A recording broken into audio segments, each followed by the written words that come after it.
What's up, everybody? How many of you out there have a flaw?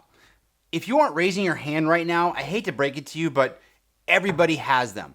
But what if I told you that it wasn't your flaws that are stopping you, it was the belief that you are broken? My name is Matt with Elevating Yourself, and as somebody that has flaws, I have thought to myself, if I could just change this one thing, then I could be happy. If I could just fix this one problem, I could be successful. But I hate to break it to you, it's not the flaws that are holding you back. It's the recognition that everybody does have flaws and you could use them to your advantage that can make you successful. In today's video, we're going to be talking about how to reframe flaws and really to grow through self-acceptance. I want you to stop trying to fix yourself. It's something that you have to embrace. It's something that is part of you. It's what makes you, you. So let's get into it. Right now, there is a toxic self-improvement trap that's out there. No matter where you go, no matter where you look, you're looking at videos that are going to showcase the things that maybe you're doing wrong. And it's not to say that you can't improve on things. And I think self-improvement is great, but there is just so much emphasis on what you're doing wrong that it makes people start to think that there might be something really wrong with them and there's no recovery from it. There are just so many angles out there that you have to be careful of. You could end up spending more money, more time, more effort on areas that really don't make a difference. They're trying to fix the things that make you who you are. And it's not to say that you can't improve on those things or polish them a little bit, but you can get more out of just reflecting on who you are and using those talents to your benefit in the end. I can't tell you how many times day in and day out, especially looking at leadership and self-improvement, that I get videos in my feed through my social media that talk about how to make $1 million, how to lose X number of weight in 2 days. And I'm learning it from people that I have no understanding of who they are. They look like they're very successful individuals, but I don't know what led them to that. And as somebody that I am successful in my own ways, I didn't have this like easy upbringing. I had to push myself day in and day out. I have fallen to the bottom and I have picked myself back up again. And it's because of those realizations of who I was that led me to those successes. And I think you can unlock those successes as well. I think what you're gonna realize is that the effort that you put in over time, as it increases, the fulfillment that you have will plateau. It won't continue to increase. And so you have to realize that.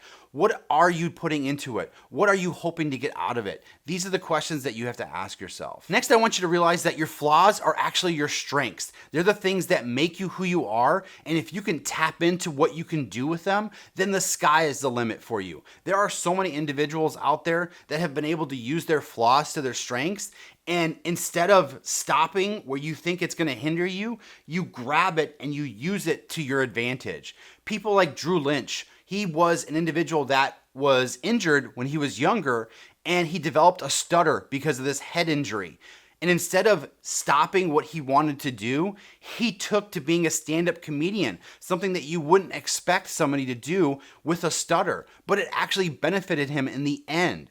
People like Stephen Hawking, who has ALS, who is a renowned physicist and never stopped with it. Did he have problems? Did he have obstacles to overcome? Absolutely. But there are things that you can do to overcome those obstacles. You can't let them hinder you. What you have to do is stop trying to hide from these flaws. I was just having a conversation with one of my individuals that works for me, and he was talking about how he feels he's too direct, and he's heard from people that he's too direct, and so he's trying to change that. He actually used those words. He's like, I'm trying to fix it. And I stopped him, and I was like, there's nothing that you need to fix.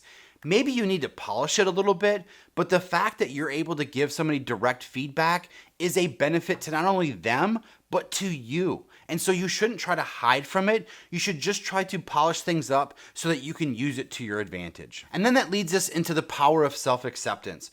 Once you realize that the flaws that you have are not flaws, but they're actually strengths, then you are going to free yourself from so much mental strain.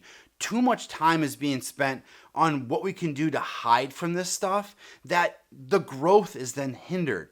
But if you take the things that make you you and build off of them, then there is so much success to have. And that's why it's so important that we reframe what flaws are. Flaws are a neutral or positive that make us who we are and make us better on a daily basis. And that's the thing is, like, it's important that you practice self-compassion on a daily basis. Don't be thinking about the things that make you flawed as it's holding you back, but how you can harness the power of them to propel you forward. And I think what you're going to find at that point is that your flaws aren't the thing that's holding you back anymore. It's actually the thing that's inspiring others.